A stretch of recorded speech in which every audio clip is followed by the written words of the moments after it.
What if I told you Jesus came to abolish religion? What if I told you voting Republican really wasn't his mission?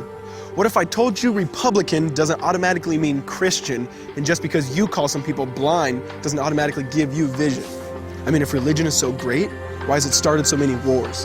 Why does it build huge churches but fails to feed the poor?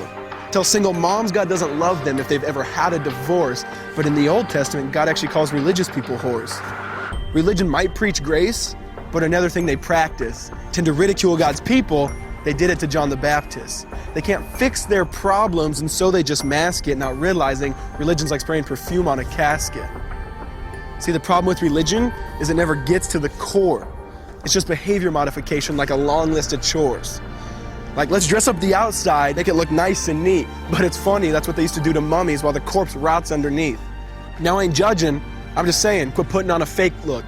Because there's a problem if people only know that you're a Christian by your Facebook. I mean, in every other aspect of life, you know that logic's unworthy. It's like saying you play for the Lakers just because you bought a jersey. See, this was me too, but no one seemed to be on to me. Acting like a church kid while addicted to pornography.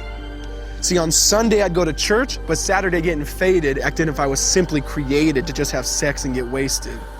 See, I spent my whole life building this facade of neatness, but now that I know Jesus, I boast in my weakness. Because if grace is water, then the church should be an ocean. It's not a museum for good people, it's a hospital for the broken. Which means I don't have to hide my failure, I don't have to hide my sin.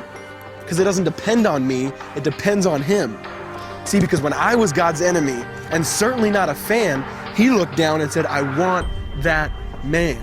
Which is why Jesus hated religion, and for it He called them fools. Don't you see so much better than just following some rules? Now let me clarify. I love the church, I love the Bible, and yes, I believe in sin. But if Jesus came to your church, would they actually let Him in? See, remember He was called a glutton and a drunkard by religious men. But the Son of God never supports self-righteousness, not now, not then. Now back to the point, one thing is vital to mention. How Jesus and religion are on opposite spectrums. See, one's the work of God, but one's a man-made invention. See, one is the cure, but the other's the infection. See, because religion says do, Jesus says done. Religion says slave, Jesus says son. Religion puts you in bondage, while Jesus sets you free. Religion makes you blind, but Jesus makes you see. And that's why religion and Jesus are two different clans. Religion is man searching for God, Christianity is God searching for man. Which is why salvation is freely mine, and forgiveness is my own. Not based on my merits, but Jesus' obedience alone. Because He took the crown of thorns and the blood dripped down His face. He took what we all deserved. I guess that's why you call it grace. And while being murdered, He yelled, Father, forgive them. They know not what they do. Because when He was dangling on that cross, He was thinking of you.